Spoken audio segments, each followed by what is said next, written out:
সারা দেশে সনাতন ধর্মাবলম্বীদের অন্যতম ধর্মীয় উৎসব সরস্বতী পূজা অনুষ্ঠিত হচ্ছে। সনাতন ধর্মাবলম্বীদের বিশ্বাস অনুযায়ী সরস্বতী জ্ঞান এবং বিদ্যার দেবী। প্রতি বছর মাঘ মাসের শুক্লপক্ষের পঞ্চমী তিথিতে বিদ্যাদেবীর বন্দনা করা হয়। সিলেট থেকে সন্দীপন শুভ এবং বরিশাল থেকে এই বিষয়ে বিস্তারিত জানাতে যুক্ত হচ্ছেন সহকর্মী অমিত হাসান। শুরুতেই যেতে চাই সিলেটের কাছে, শুভর কাছে। শুভ, জানাবেন যে সকাল 10টা 27 মিনিটে তো এই তিথি শেষ হবে, এরপর দিনভর কি আনুষ্ঠানিকতা রয়েছে?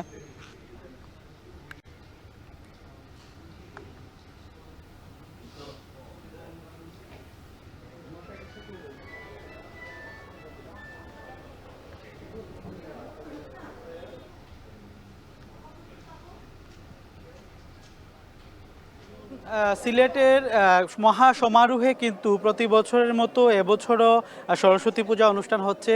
বিদ্যা এবং জ্ঞানের দেবী হিসেবে আখ্যায়িত এই সরস্বতী পূজাকে বিশেষ করে শিক্ষা প্রতিষ্ঠানের শিক্ষার্থীরা করে থাকেন। এছাড়াও বিভিন্ন সরকারি বেসরকারি প্রতিষ্ঠানে হচ্ছে।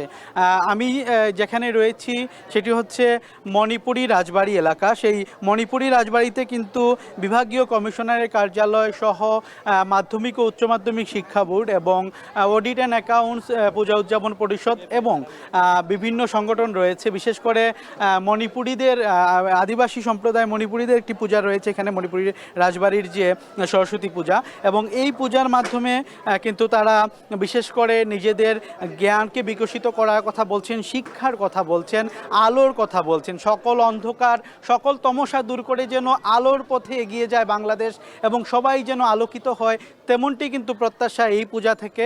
এবং আজকে সকাল থেকে কিন্তু মহা সমারোহে এখানে ভোগ নৈবেদ্য প্রদান করা হয়েছে এবং অঞ্জলি প্রদান করা হয়েছে, এবং অঞ্জলির পর কিন্তু প্রসাদ বিতরণ আমরা দেখেছি।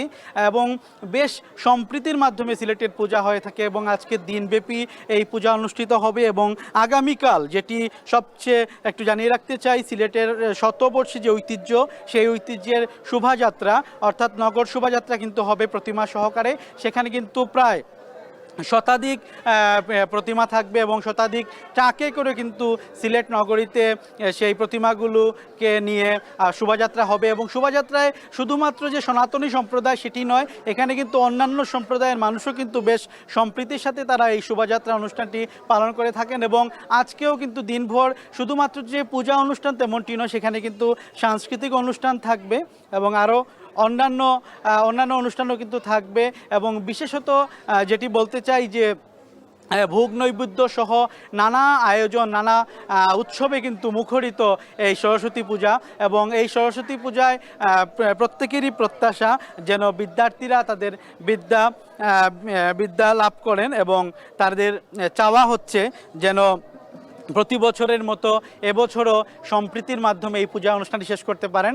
এটুক ছিল আসলে সিলেট থেকে আমার কাছে সর্বশেষ। বরিশাল থেকে পূজার খবর জানাতে যুক্ত হচ্ছেন আমাদের সহকর্মী অমিত হাসান।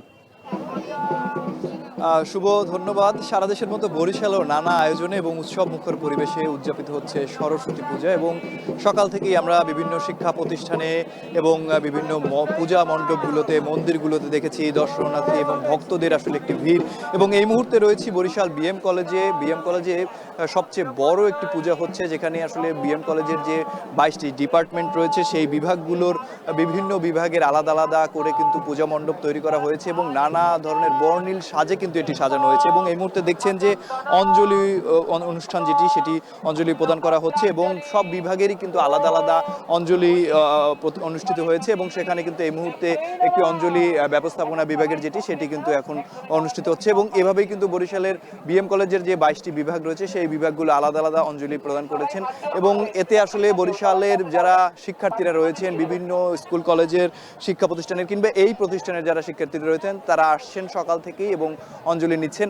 এরপরও কিন্তু এই কলেজে বিভিন্ন ধরনের অনুষ্ঠান রয়েছে, সন্ধ্যায় সাংস্কৃতিক অনুষ্ঠানের আয়োজন করা হচ্ছে। এবং আমরা সকালে বরিশাল মহিলা কলেজ, অমৃতলাল কলেজ, এছাড়া রামকৃষ্ণ মিশন সহ বিভিন্ন মন্দিরগুলোতেও দেখেছি নানা আয়োজন রয়েছে এই পুজোকে কেন্দ্র করে। এবং এই পুজোকে কেন্দ্র করে আসলে যারা দর্শনার্থী কিংবা ভক্তরা রয়েছেন তারা একটি প্রার্থনা করছেন যে আগামীতে যেন সকলের পড়াশোনা, বিদ্যা বুদ্ধি সবকিছুই যেন লাভ করে এবং খুব ভালোভাবে তারা যেন আগামী আগামী দিনগুলো কাটাতে পারে এবং আগামী বছরও যেন এইভাবে উৎসব মুখর পরিবেশে তারা এই সরস্বতী পূজা উদযাপন করতে পারে এমন আয়োজন করেছেন। এবং আপনারা যদি দেখায় যে পুরো বিএম কলেজের যে পুরো মাঠটি রয়েছে সেটি কিন্তু কানায় কানায় পূর্ণ শিক্ষার্থীদের পদচারণা এবং সকাল থেকেই কিন্তু শিক্ষার্থীদের এই উপস্থিতিটা আমরা দেখতে পেয়েছি। এবং বিভিন্ন বিভাগের কিন্তু আলাদা আলাদা একটি পূজা মণ্ডপ করা হয়েছে, সেই পূজা মণ্ডপগুলোতে কিন্তু শিক্ষার্থী যারা রয়েছেন তারা উপস্থিত হচ্ছেন এবং এই অনুষ্ঠানটি আসলে উদযাপন করছেন। এবং আগামী বছর যেন এর থেকে আরো বড় করে সবাই মিলে